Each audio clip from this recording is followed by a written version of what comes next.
Ee, Bu ülkede Kürt meselesi diye bir mesele var. Kürtleri mesele haline getirme çabaları var. Sorun haline getirme, sorun olarak gösterme çabaları vardır. Bunun da biz aslında temelini milliyetçilikte buluyoruz. Yani Avrupa'da, Fransa'da yayılan milliyetçilik akımı bütün İslam coğrafyasını millet, kabile, mezhep ve etnik zeminde parçaladığı gibi Türkiye'de yaşayan, Osmanlı topraklarında yaşayan Kürtleri de bu şekilde, yani etnik temelde, etnik zeminde onlarla Türkler arasında, onlarla diğer Müslüman unsurlar arasında, Müslüman kardeşleri arasında parçalamasına sebep olmuştur. Ve bu milliyetçiliğe dayandığı için milliyetçilik de kendinden başka, kendi milletinden başka diğer milletleri kabul etmediği için, görmek istemediği için tabii olarak güçlü olarak ortaya çıkan, devletleşen Türkler de bu şekilde Kürtleri kendilerinin bir parçası olarak görmek istemediler. Bu da tabii ki gayri İslami bir şeydir. Yani bunun temeli aslında yani milliyetçilik akımıyla başlamış, fakat milliyetçilik akımının Türkiye'ye geliş, yani Osmanlı'ya, İslam coğrafyasına gelmesi de İttihat ve Terakki'nin çalışmaları neticesinde gelmiştir. Yani bu 100 yıllık bir sorun değil aslında. Bu ta 1800 yıllarda başlayan bir sorundur. Çünkü o zaman bunun temelleri atıldı. O zaman sömürgeci emperyalist ülkeler Osmanlı topraklarında Osmanlı'yı parçalama çalışmalarını yaparken onun temelini, zemini o zaman attılar.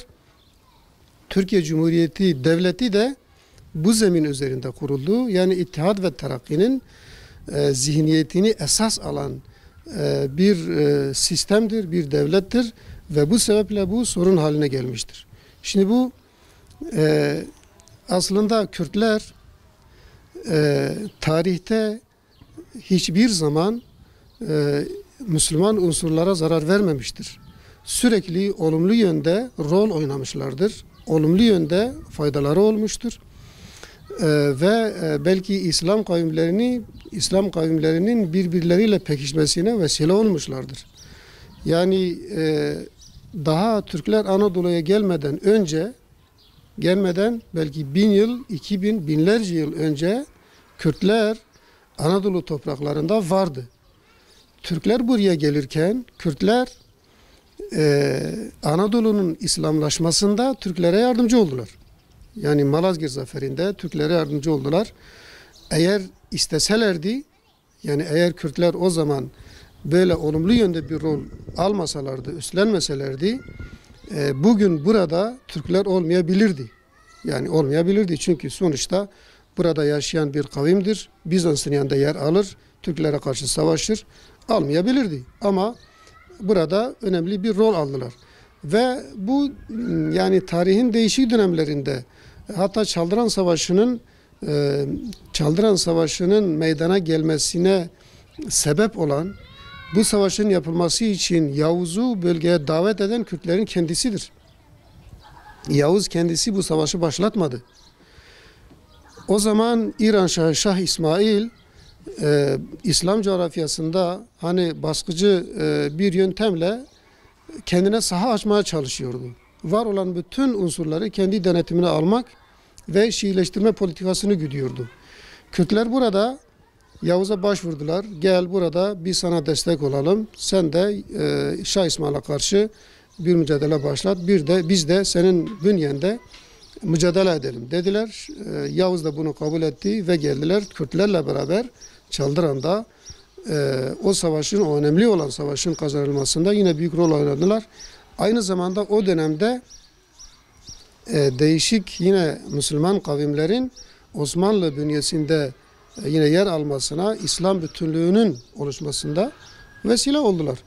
Ve tabi bu sürekli tarihin en kritik dönemlerde böyle yani kırılma noktalarında Kürtler olumlu rol üstlendikleri için İslam birliği sağlanmış ve Müslümanlar bu sayede belki günümüze kadar gelmiş diyebilirim. Ama milliyetçilik akımının temeli red ve inkara dayanıyor. Yani milliyetçilik eşittir faşistlik. Faşistlik nedir? Faşistlik benden olan her durumda haklıdır. Haklı ve haksız olması önemli değildir. Benden midir? Evet bendendir. O zaman haklıdır. Öbürü madem benden değildir, o da haksızdır. O zaman ben bu coğrafyada yer edinmek için veya istediğim şekilde benim işte etnik kökenime dayalı bir sistem oluşturmak için yapılması gereken her şey benim için meşrudur. Anlayışıyla hareket eder ve sadece Kürtleri değil diğer unsurları da inkar eder. Ve tabi bunu bir kalıba soktururlar. Efendim işte Türk yani çatı ismidir. İşte milletin ismidir. Bu milletin içerisinde falan kesler vardır. Bunlar öyle bir şey yoktur. Yani İslam bunu demiyor. İslam demiyor siz tek bir milletsiniz. Bu diğer unsurlar da sizin parçalarınızdır. Öyle bir şey yok. İslam diyor ki Allahu Teala sizi hatta kabilelerin ismini sayıyor. Şuuben ve kabaile diyor. Biz sizi halklar ve kabileler olarak yarattık. Yani sen bu kabileye de sen kabile değilsin. Sen aslında bendensin ama önü çatımın altındasın. Öyle bir şey söylemiyor. İslam diyor ki halklar ve kabileler olarak sizi yarattık. Birbirinizle tanışasınız diye. İşte bu tanışmayı inkar ettikleri için yani tanışacağım hiç kimse yoktur. Herkes bendendir. Ya bendendir ya da yoktur. Bu anlayışlara hareket edildiği için günümüzde Kürtler sorun haline getirilmiştir. Niye sadece Kürtler özellikle gündeme geliyor? Çünkü Kürtler o da hani Türkler kadar olmasa da dünyada belki birçok devletten daha geniş bir coğrafyaya yayılmış ve birçok devletten daha fazla bir nüfusa sahip. Onların görmezlikten gelinmesi mümkün olmayan bir kavimdir. Hani mesela küçük bir kavim olsaydı belki sesi çıkmazdı. Çıkmayabilirdi. İnkar edebilirdiniz ve kimse bunun farkına varmazdı. Ama sen inkar ettin. Bazı Kürtler bunu kabul etti ama bazıları bunu kabul edip etmeme konusunda bile tereddüt yaşıyor ve bunun ne anlama geldiğini bilmediği için kendi kültüründen vazgeçmiyor. Vazgeçmesini bilmiyor. Yani sen ona ille de Türkçe konuşacaksın diyorsun. Bilmiyor. Sen bir şey soruyorsun, o Kürtçe cevap veriyor. Arapça soruyorsun, Kürtçe cevap veriyor. Mahkemeye çağırıyorsun, hastaneye çağırıyorsun. Yani kendini ifade etme şekli Kürtçe olduğu için bu gizlenemiyor. Gizlenmediği için bu sefer inkar ediliyor. İnkar edilince patlak veriyor. İşte bu red ve inkara dayalı milliyetçilik sebebiyle Kürtler dediğim gibi Türkiye Cumhuriyeti kurulduğu tarihten değil, ondan daha önceki tarihlere dayanan mesele haline gelmiştir. Bunlardan, müesseselerden geldi, yani isabetli cevaplar verildi.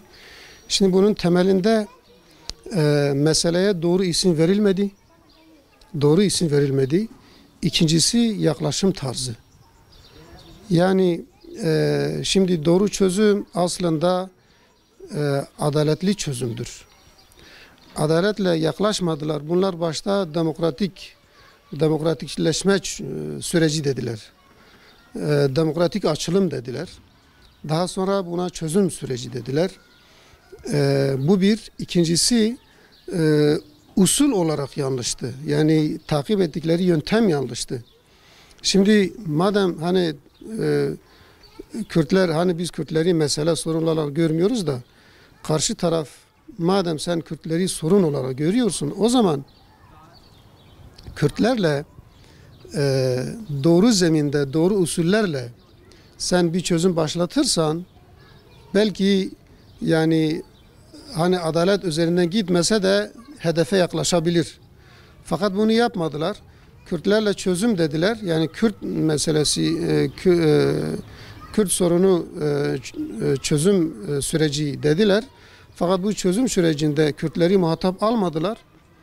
Eli silahlı örgütleri, Marksist ve hatta Kürtlerden olmayan bir grubu muhatap aldılar. Öbür taraftan Kürtlerin tamamını da bir tarafta bıraktılar ve bunun adına işte çözüm süreci dediler. Şimdi yani meselenin temelinde adalet vardır. Bunlar demokratik yollarla dediler. Dikkat ederseniz yani gerek yani Türkiye Cumhuriyeti Devleti gerekse dünyanın böyle en yani sosyal siyasi açıdan en gelişmiş devleti olsun, övündüğü en önemli şey, en büyük şey demokrasidir. Oysa demokrasi İslam'da yoktur. Kürtlerin kültüründe demokratik yöntem, demokrasi diye bir mefhum, bir kavram yoktur. Karşı tarafta İslam dini olmadığı için adaletin karşılığında demokrasiyi geliştirmiş, demokrasi kavramını oturtmuş. Bunlar adalet olmayan o demokrasi ismiyle, o mefhumla, o içerikle meseleye yaklaştılar. Mesele çözümlenmedi. Yani demokrasi adaletin alternatifidir onların yanında. Adaletin alternatifi olan bir şey adaletin yerini tutmaz. Dolayısıyla adaletsizce bir yaklaşım oldu. Adaletsiz bir yaklaşımın neticesi yine zulüm olur, yine çözümsüzlük olur. Yani demokrasi onların yani bizzat kendilerine bile çözüm olmamışken sorun olarak gördükleri bir kavmin meselesini çözmek için çare olarak görüyorlar. Bu da çare olmuyor. Ödepar'ın bu çağrısı yerinde ve önemlidir. Yani eğer şu anda böyle bir şey yapılırsa Kürtlerle hani muhatap alacağın silahlı bir örgüt yoktur. Muhatap alacağın tamamen Kürt yapıları, kanaat önderleri, aşiretler, işte STK'ları onlara muhatap alarak siyasi partileri iyi bir zamanlamadır anlamında şu anda tam zamanıdır derken bir de adaletli çözüm derken işte şu ana kadar adaletle meseleye yaklaşılmadığı için bundan sonra adaletle yaklaşılırsa hem Kürtler hem Türkler hem de Kürtlerin birbiriyle İslam bağıyla bağlı bulunduğu diğer kavimler rahat edeceklerdir. Yani adaletsiz yaklaşım sadece Kürtlere değil diğer bütün kavimlere de kan, zulüm ve gözyaşı getirmiştir. Bu meselenin çözülmesi lazım. Çözümü de adalet temelinde olması lazım. Adalet temelinde çözülmesi de şu anda yani geçmiş o girişimlere nazaran şu anda iyi bir zamanda bulunuyoruz. Hüdapar o sebeple zamanlama olarak iyi bir zamandayız. Bu zamanlamayı fırsat bilerek buna el atılması gerektiğinin altını çizmiştir. Bunun adalet temeline çözülmesi lazım. Adalet de sadece İslam'da var. Adalet demokraside aranmaz. Adalet Avrupa Birliği'nde, NATO'da, Amerika'da, Birleşmiş Milletler'de aranmaz. Orada zaten adaletin ismi de yoktur. Onların öne çıkardıkları en değerli, en kurtarıcı kavram demokrasidir. Daha sonra belki laiklik gelir. Yani 80-100 yıldır bu ülkede demokrasi ve laiklikle yaklaşım sergilendiği için mesele çözülmüyor. Adalet adıyla ele alınmalı. İslam'da adalet şekli neyse kardeşlik esasları üzerinde bu işin reçetesi ortaya çıkacaktır.